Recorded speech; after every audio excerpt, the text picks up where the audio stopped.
C'est un grand plaisir de vous retrouver, chers auditeurs de la radio Peace FM. Vous nous rejoignez sur le www.radiopeacefm.com. Bienvenue dans ce journal hebdomadaire de ce vendredi 23 novembre 2018. Et dans quelques secondes, les grandes articulations de ce journal.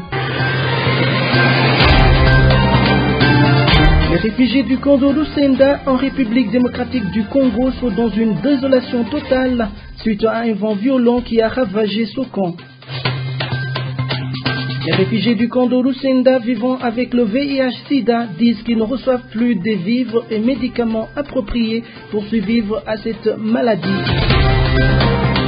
Les filles et les femmes réfugiées de la ville urbaine de Kigali affirment avoir été satisfaites de l'aide des serviettes hygiéniques offertes par le HCR et le LAF. Voilà pour le sommaire. Franck Espoir Ndizeye, je vous présente ce journal. La technique est assurée par Alexandre Bizoza.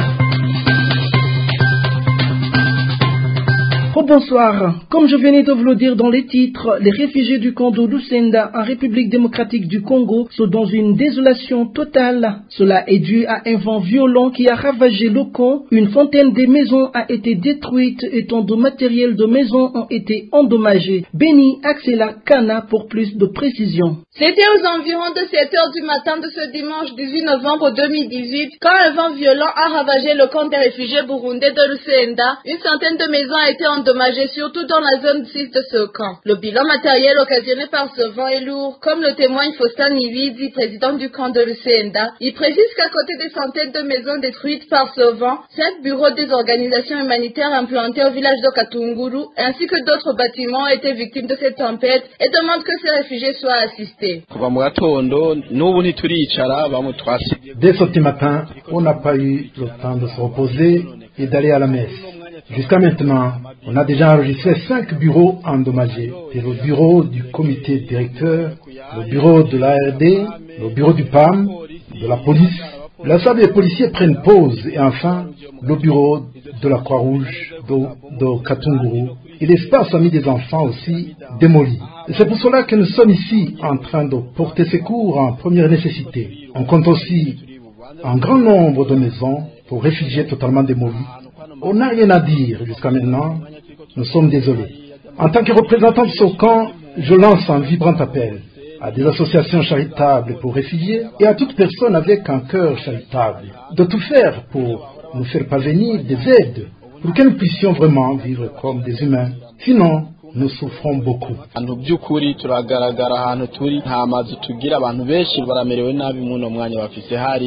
Le chef du village 6 a recensé une quarantaine de maisons endommagées. Les réfugiés sont actuellement dans un embarras total. Un peu de mots, ce qui s'est passé dans mon village 6, il y avait eu de vents violents causés par des pluies. Par conséquent, plusieurs maisons ont été endommagées. Il y avait une personne dont les murs d'une maison se sont effondrés au-dessus d'elle.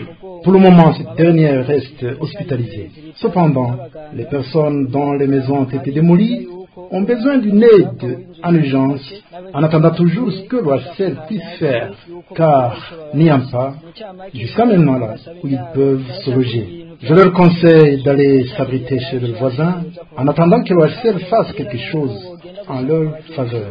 Un des réfugiés dont sa maison a été emportée avec son matériel de maison d'une grande valeur plaide pour une assistance humanitaire au sein du HCR. Je réponds au nom de Barakamfiti Onesfor. On a enregistré beaucoup de dégâts matériels causés par un vent violent qui a survenu ce matin. Les maisons de nos voisins, y compris la mienne, ont été emportées par cette tempête. Et tous les biens matériels comme les habits, les aliments, les écrans plats et autres ont été détruits suite à ce vent violent. Nous ne sommes pas maintenant chez nous, nous sommes chez nos voisins dont les maisons ne sont pas emportées. Nous lançons un appel au HCR de nous faire parvenir sécurité et aide. Nous menons vraiment une vie déplorable. Dans cet incident, aucune perte en vie humaine n'est enregistrée, mais 2 personnes, dont un homme et un enfant, sont hospitalisées au centre de santé de Lusenda. Grognosin des réfugiés du camp de Lusenda vivant avec le VIH-Sida. Ils disent qu'ils ne reçoivent plus des vivres et médicaments appropriés appropriée pour résister contre la maladie. Cette question date de longtemps. Il demande au HCR de prendre en main et résoudre à cette question dans l'urgence car leur état de santé reste critique. Le point avec Jean Fortel, Guitara. 154 des 30 000 réfugiés du camp Lusenda en République démocratique du Congo vivent avec le VIH-Sida et demandent un secours médical d'urgence en nutrition et en médicaments ARV. C'est du moins un cri d'alarme d'une des 154, comme elle nous le relate en ces termes. Rien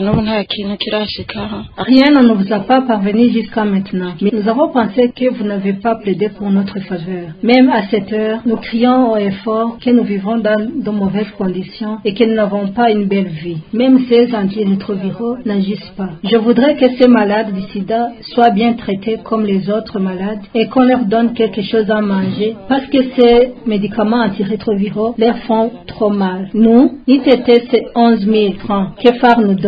Le gouvernement congolais ne nous aide en rien. Plutôt, il nous traite comme si nous ne sommes pas des humains.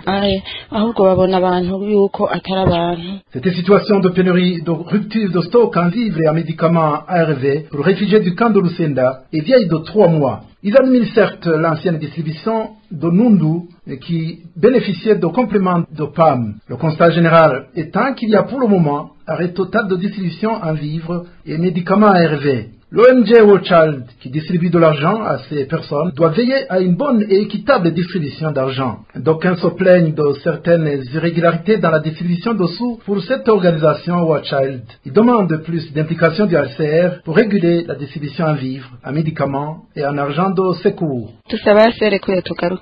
Nous demandons au HCR de nous venir en aide parce que les gens meurent beaucoup. Et il y a des gens malheureux ici et à Lusenda pour leur donner des médicaments. Même maintenant, nous avons une maman du nom de Maman Naomi qui est hospitalisée. Elle est très affamée et elle est sur le point de mourir. Maintenant, elle est sur le lit de l'hôpital. Personne ne lui vient en aide. Il n'a pas de suivi. Il n'a pas de garde malade. Ces 154 réfugiés demandent aux autres réfugiés qui ont peur de faire un dépistage volontaire au VIH-Sida afin de s'assurer de leur état sérologique et ainsi éviter la stigmatisation et la discrimination liée au VIH-Sida. Merci beaucoup Jean Fortel Guitara. Nous continuons notre journal. Les réfugiés burundais vivant dans le site de Mulongwe et les Congolais de cette localité mènent une cohabitation pacifique. Cela est le résultat d'un dialogue franc organisé par l'ONG La Benevolencia Grand Lac. Les détails avec Janine Nijimbede. C'était vendredi 17 novembre 2018. L'ONG La Benevolencia Grand Lac a organisé un dialogue entre les réfugiés burundais vivant dans le site de Mulongwe et les Congolais qui habitent aux alentours de ce site. Que ce soit les réfugiés burundais et les Congolais, tout le monde a apprécié l'organisation de ce dialogue et demande à cette ONG de continuer dans ce sens. Nous remercions cette association qui a songé à amener des jeux ici parmi les Burundais. Ça nous unit avec les Congolais car nous avons le temps d'échanger avec eux dans notre site de Mulongwe. Vraiment, nous lui demandons de ne pas stopper mais plutôt de continuer jour pour jour ou au moins une fois par mois. Vraiment, nous disons merci car maintenant nous sommes solidaires avec les Congolais car nous échangeons sans aucun problème, sans aucun bruit via les jeux collectifs. L'ONG La Benevolencia prévoit de faire ce dialogue même au camp de Lusenda avant la fin de ce mois et qu'elle le fera partout où son besoin se sentira. Sachez que ce dialogue avait pour sujet qui dit que, je cite, comment les activités de divertissement contribuent-elles à la cohésion sociale et à la promotion d'une paix durable au niveau régional. Ce jeu était vraiment bien et nous l'avons apprécié. Et nous aimerions que nous vivions ensemble avec les Burundais. Ce jeu est venu pour que nous et les Burundais nous cohabitions. Qu'il n'y ait plus à se pointer du doigt. Ça nous unit car nous et les Burundais avons commencé à tisser nos relations. Nous pouvons nous marier entre nous. Moi aussi, je peux me marier avec un Burundais. Ces dialogues sont très bénéfiques pour les deux parties car permettant de cohabiter avec les autres dans le but de chercher l'amitié entre les voisins ou dans la vie de tous les jours. Les filles et les femmes réfugiées urbaines au Rwanda sont satisfaites de l'aide des serviettes hygiéniques leur octroyées par le HCR et le LAF, contrairement au camp de Lusenda en République démocratique du Congo où se fait entendre des lamentations. Retrouvons Aline Nirere pour nous en parler plus.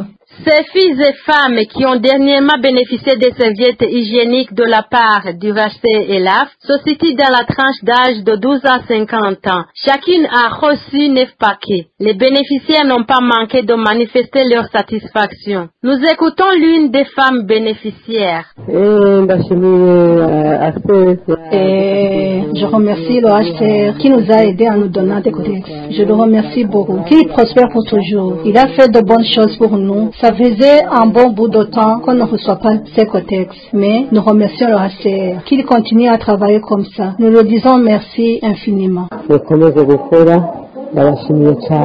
Contrairement à ce qui s'est passé pour les réfugiés urbains du Rwanda, des lamentations se font entendre chez les réfugiés du cas de Lusenda en République démocratique du Congo, comme quoi ils viennent de passer un bon bout de temps sans être servis.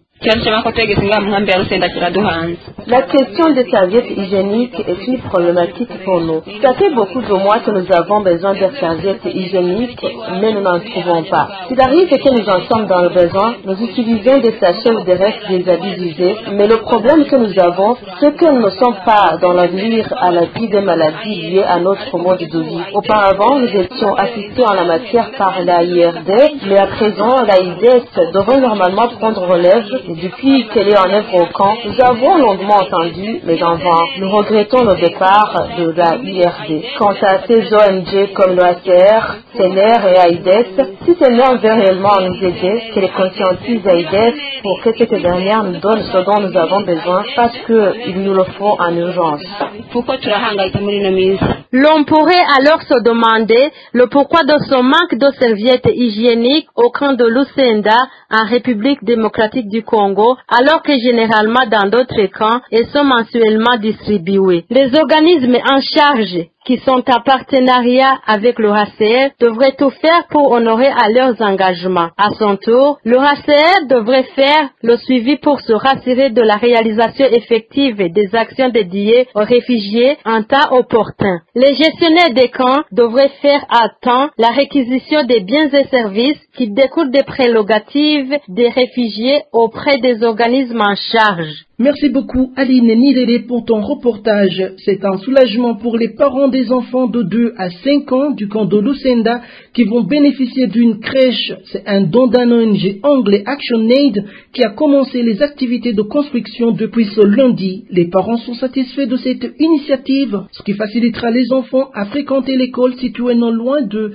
C'est un reportage signé Arcade Dikoumana. L'organisation en charge de l'éducation dans le camp des réfugiés de Lusenda et au site de Mulongwe ActionAid a débuté ce mardi le 20 novembre les travaux de construction d'une crèche des enfants des sites de Katungulu dans le camp de Lusenda. Cette crèche aura la capacité d'accueillir 70 enfants par jour avec les dimensions de 10 mètres de largeur sur 30 mètres de longueur. Selon ActionAid, cette crèche aidera les enfants de 2 à 5 ans à suivre l'enseignement préscolaire pour les enfants de Katungulu 1, 2 et 3. Les réfugiés de ces 3 sites saluent cette aide car leurs enfants ne suivaient pas cet enseignement préscolaire car la crèche qui existait est installée dans le site de Lusenda, le milieu le plus éloigné du site de Katunguru.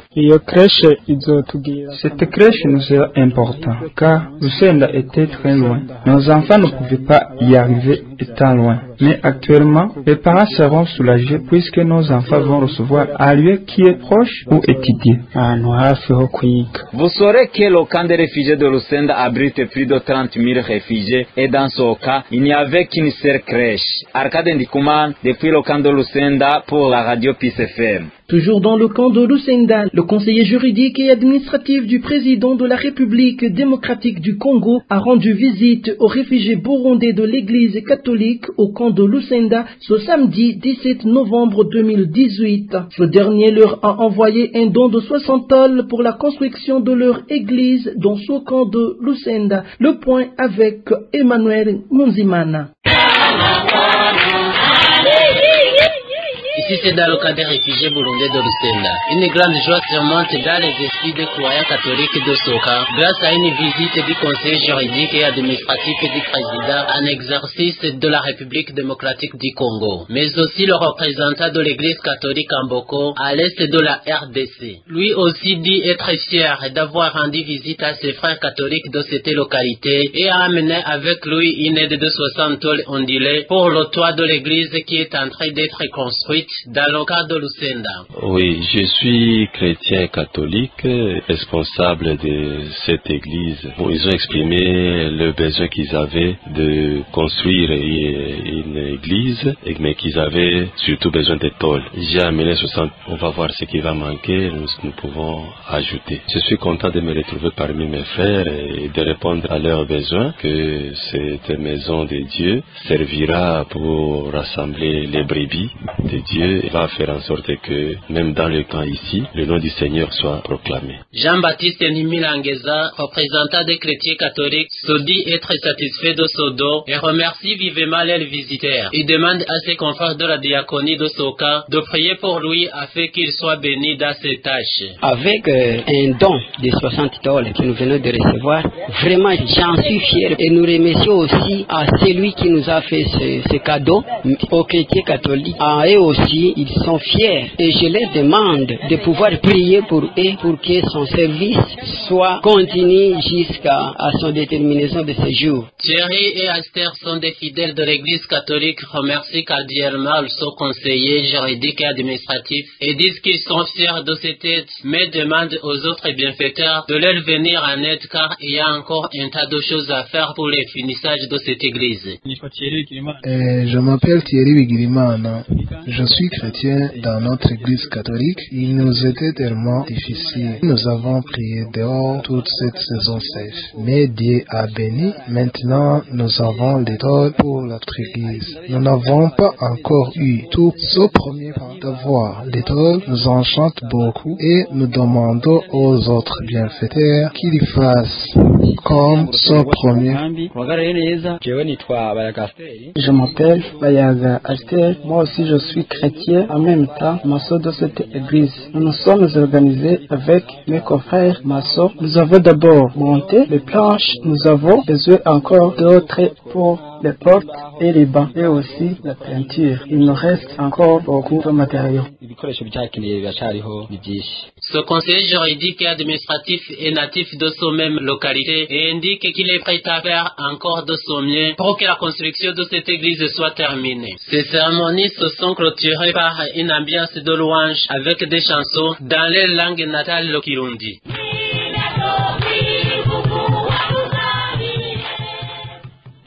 Merci beaucoup Emmanuel Nkunzimana. Toujours dans le camp de Lusenda en République démocratique du Congo, l'ONG ADRA a octroyé des certificats à 22 réfugiés burundais qui avaient poursuivi une formation de différents métiers. Suivons Léandre Nzeimana, stagiaire à la radio Peace FM pour plus de détails. Ce sont les 22 réfugiés burundais du camp de Lusenda qui ont eu des certificats en matière de couture, confection des savons, dans la fabrication des pains et autres. Ceux qui ont eu les certificats disent qu'ils ont eu une formation utile dans leur vie quotidienne. Ils disent que même s'ils rentrent dans leur pays d'origine, cette formation leur sera toujours très utile, puisqu'avec ce qu'ils ont appris, ils ne pourront pas manquer quoi faire. D'ailleurs, Géric, l'un des 22 qui ont eu les certificats, loue l'action des formateurs, puisque d'après lui, ils lui ont enseigné la vie. Il remercie l'ONG ADRA pour ce travail louable réalisé et demande que cette chance arrive tour à tour à d'autres réfugiés. Parmi les 22 formés, on enregistre 18 dames et 4 hommes. Continuons notre journal avec le point culturel. Les tambourinaires regroupés dans un club appelé Inouari sont en train de poursuivre une formation en informatique au sein d'un cyber à la Maison Shalom. Une formation qui fait plaisir à ces 14 tambourinaires. Léon Gakonzi pour le reportage. Un groupe de tambourinaires burundais réfugiés à Kigali appelé Inouari est en train de suivre une formation en informatique à la Maison Shalom. Clovis Vezindadi, chargé de la technique et formateur de ce groupe, affirme que ces tambourinaires ont besoin d'apprendre l'informatique pour leur intérêt. Il dit qu'ils sont en arrière par rapport aux autres groupes rwandais pays d'accueil. Nous avons pensé à cette formation parce que, en se basant au pays qui nous a donné place ici au Rwanda, eux, ils sont plus avancés que nous. Et donc, Donc, nous avons eu l'idée de prendre nos jeunes, de les former encore, parce que les uns, ils n'ont pas fait des pratiques à l'école, ils ont même oublié quelques notions en informatique.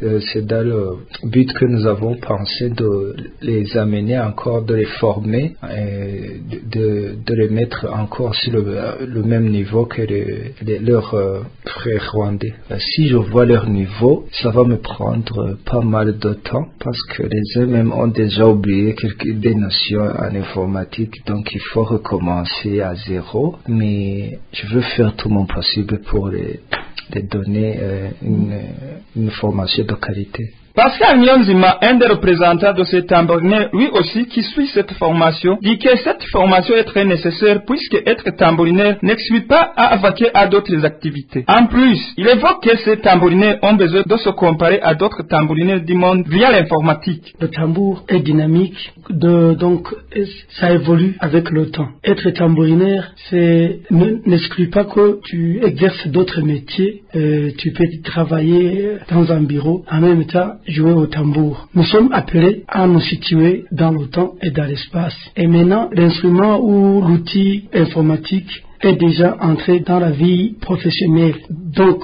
tout tambourinier est appelé à s'exercer, à faire des recherches à travers tout ce qui se passe. Et donc, l'instrument qu'il doit utiliser est nécessairement maintenant, c'est l'informatique pour faire ses recherches, pour pouvoir situer le tambour par rapport aux autres tambours. Parce que tous les pays du monde, ce sont des tambours. C'est différent de forme ou de comment on joue, mais tous les pays possèdent des tambours. Donc, pour pouvoir nous comparer, pour pouvoir évoluer, nous mettre au niveau des autres, on doit faire des recherches. Et l'informatique, ça nous aide dans la vie courante. Dans tout ce que nous faisons maintenant, l'outil informatique est plus que nécessaire. Ces tambouriniers qui sont en train de suivre cette formation se comptent à 14 et doivent apprendre le Word, Excel, PowerPoint et Internet. Les enfants burundais réfugiés au Rwanda en vacances sont appelés à ne pas croiser les bras, plutôt à participer à des travaux de ménage, d'après un des parents dont les enfants sont en vacances. Henriette Akimana nous en dit plus. Les familles exilées dans différents pays continuent d'encadrer leurs enfants pendant les vacances pour que ces enfants ne fassent rien d'inutile. Par contre, qu'ils fassent d'autres tâches ménagères en dehors des activités scolaires. Un de ces enfants nous raconte comment ils s'occupent pendant les vacances. Depuis le matin, on se réveille. Après, on fait la vaisselle. Après de faire la vaisselle, on va prendre du petit déjeuner. Après, on va chercher des livres pour lire. Après, on va midi, on va manger. Et après, on part faire les siestes. Le soir, on part voir les télévisions. À 19h, on prend le dîner. Et après, on part dormir. Une des parents qui a été rendue visite par la radio Peace FM nous a dit comment elle occupe ses enfants et là, ça appelle aux autres parents de faire autant pour aider leurs enfants. Moi, je conseillerais à tous les parents de donner à leurs enfants le temps de se reposer parce que quand ils sont à l'école, toute activité est programmée. Les enfants n'ont pas beaucoup de temps pour se reposer, beaucoup de temps pour dormir. Chaque activité a son heure, même quand ils se reposent. Il faut qu'il ait aussi quelque chose à faire à la maison.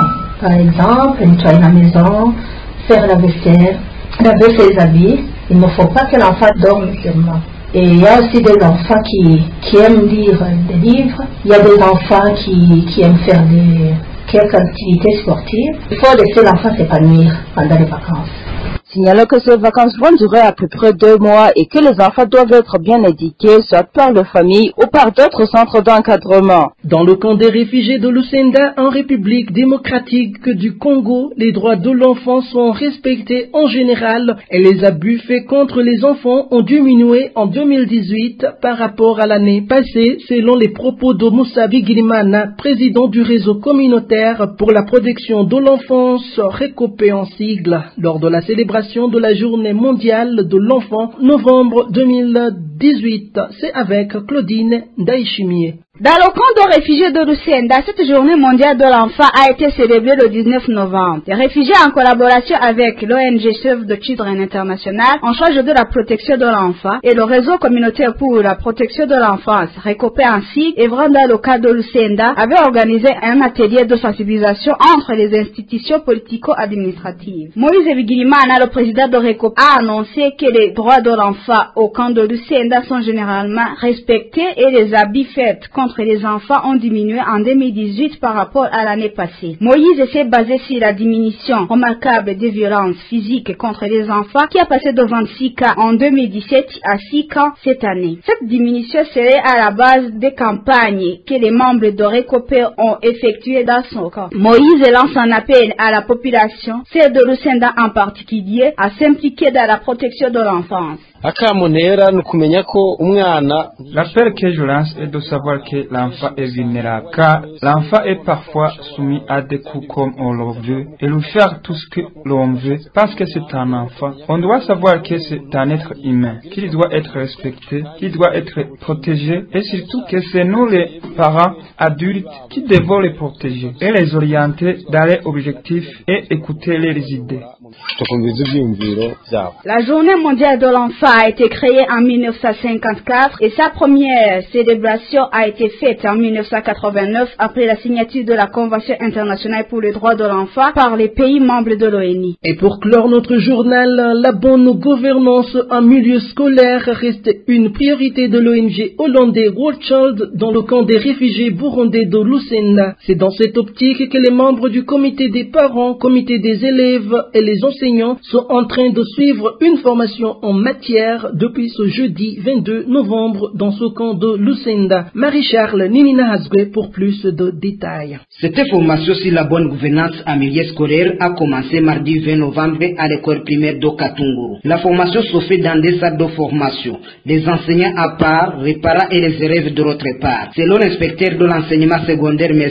Hassan Mboutou, la formation sur la bonne gouvernance en milieu scolaire vise à renforcer le partenariat scolaire et fait appel aux participants à capitaliser les connaissances reçues. Nous sommes en train de parler de la bonne gouvernance en milieu scolaire. La bonne gouvernance nous fait penser au partenariat scolaire qui doit régner au sein de nos écoles, c'est-à-dire la direction comme organe de gestion. Voilà pourquoi elle doit être appuyée par d'autres organes de cogestion. Et cela, c'est le cas du comité des parents, c'est le cas du gouvernement d'enfants et même du conseil de gestion aussi. L'objectif, c'est que nous voulons donner une série d'informations à tout le monde dans ce sens-là, dans le sens des partenariats, dans le sens du travail en synergie qui doit être mené par tous ces organes là-bas pour qu'ils puissent arriver à résoudre tant soit peu les problèmes qui se posent dans leurs écoles respectives. Le message est très simple. Le premier, c'est qu'ils doivent mettre en pratique toutes ces connaissances une fois maintenant dans leurs écoles respectives, de manière à ce que ces connaissances les aider à travailler en synergie, de manière à booster le développement, l'élan positif au niveau de leur école.